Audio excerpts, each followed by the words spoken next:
The newly elected Colombian president said recently he would be open to moving the country's embassy to Jerusalem, potentially becoming the fourth country, and third from Latin America, to do so. Conservative Ivan Duque won just over 54% of the vote, beating out leftist rival Gustavo Petro, who took 41.7% with nearly all the votes counted, electoral authority figures showed.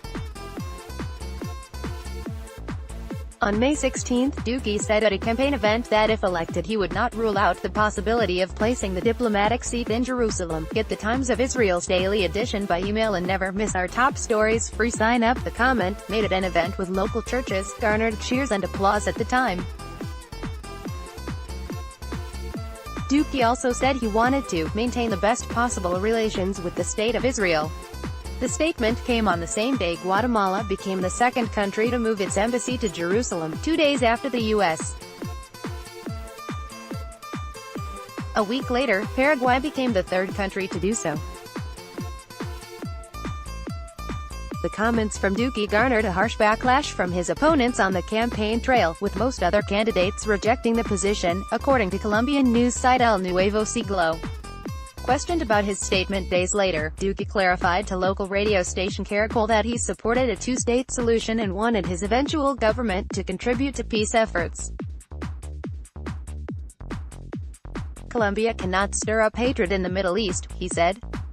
Duque's opponent Gustavo Petro had been a vocal opponent of the U.S. decision to recognize Jerusalem as Israel's capital, and accused the IDF of carrying out a massacre against Gazans during border protests against the embassy transfer on May 14.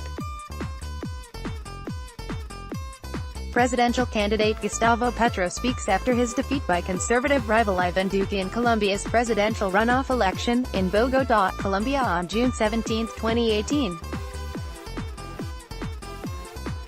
AFP, Luis Rebello. Duque, 41, a former economist and first-term senator, is seen as a security hawk in the mold of his mentor, former President Álvaro Uribe. In 2010 and 2011, Duque served as an assistant to Uribe in a UN probe of the 2010 Mavi Marmara flotilla incident, in which Israeli soldiers scuffled with Turkish protesters trying to break the Gaza blockade. The panel ultimately found that Israel's blockade on Gaza was legal, but the raid, in which 10 Turkish activists were killed, was excessive. Throughout his campaign, Duque was dogged with accusations that he would be little more than a puppet for Uribe, who is constitutionally barred from seeking a third term. Former President and Senator Álvaro Uribe is congratulated by his supporters, after Ivan Duque from his Democratic Center Party won the presidency, at his home in Rionegro, Antioquia Department, in Colombia on June 17, 2018. AFP, Joaquin Sarmiento. Duque is the son of a former governor and energy minister who friends say has harbored presidential aspirations since he was a child. The father of three entered public service almost 2 decades ago as an advisor to then Finance Minister Juan Manuel Santos, whom he will succeed as president. Duque later moved to Washington, where he spent more than a decade at the Inter-American Development Bank, first as an advisor for 3 Andean countries and later as chief of the cultural division. When Duque takes office, he will inherit a country with existing favorable ties toward Israel. Under outgoing President Juan Manuel Santos, Colombia has become one of Israel's best friends in Latin America. Prime Minister Benjamin Netanyahu visited the country during a swing through Latin America in 2017. In October 2012, Santos said that the world should recognize Israel as the state of the Jewish people. There have been strong relations between the two countries. Colombia is among the few Latin American countries that did not vote in favor of upgrading Palestine as a non-member state at the UN a few years ago.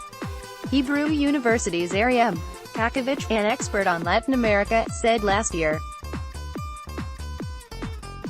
Israeli Prime Minister Benjamin Netanyahu and Colombian President Juan Manuel Santos smiled during a ceremony to sign agreements at the Nariño Palace in Bogotá on September 13, 2017. AFP photo, Raúl Arboleda, Colombia, which fought an insurgency by FARC rebels for decades until a peace treaty signed in 2016, regularly purchases Israeli arms.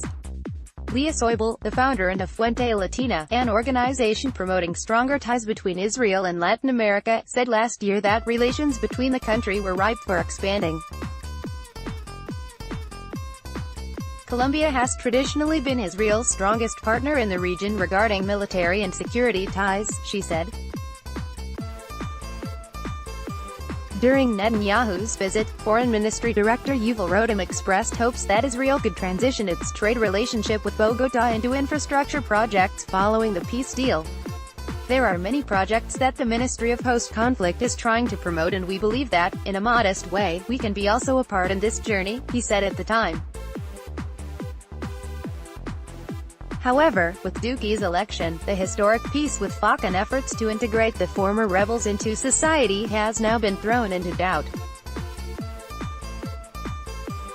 Colombia's peace process to end a conflict that left more than 250,000 people dead is considered largely irreversible. Most of the more than 7,000 rebels who have surrendered their weapons have started new lives as farmers, community leaders and journalists. Last year the rebels launched a new political party and will soon occupy 10 seats in Congress.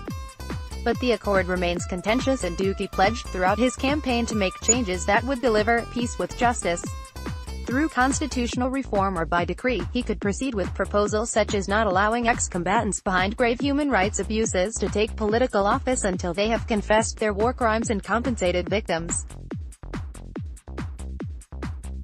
The peace we all dream of demands corrections, Duque told hundreds of jubilant supporters late Sunday. So that victims are the true center of the process, and so that there is justice, reparations and no repetition. The current agreement allows most rebels to avoid jail, a sore point for many. The rebels are going to get 10 seats in Congress without having made reparations to victims or turned over information on drug trafficking routes, said Felipe Ramirez, 29, a veterinarian who voted for Duque. That's a bad precedent because other criminal groups will want the same. A graffiti referring to the FARC 36 front is seen on a billboard of the Ituango Dam, close to Ituango Municipality, Antioquia Department, Colombia, taken on May 12, 2018.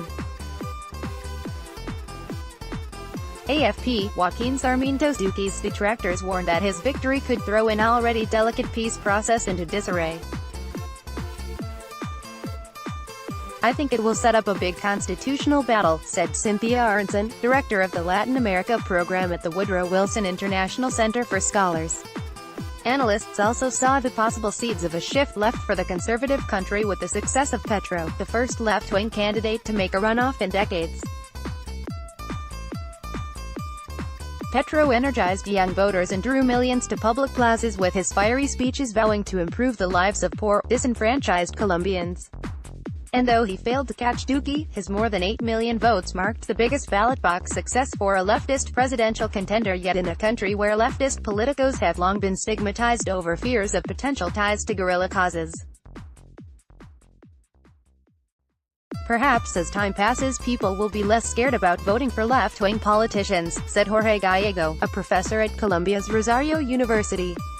Although with this result, it's proven that Colombia is still a right-wing country.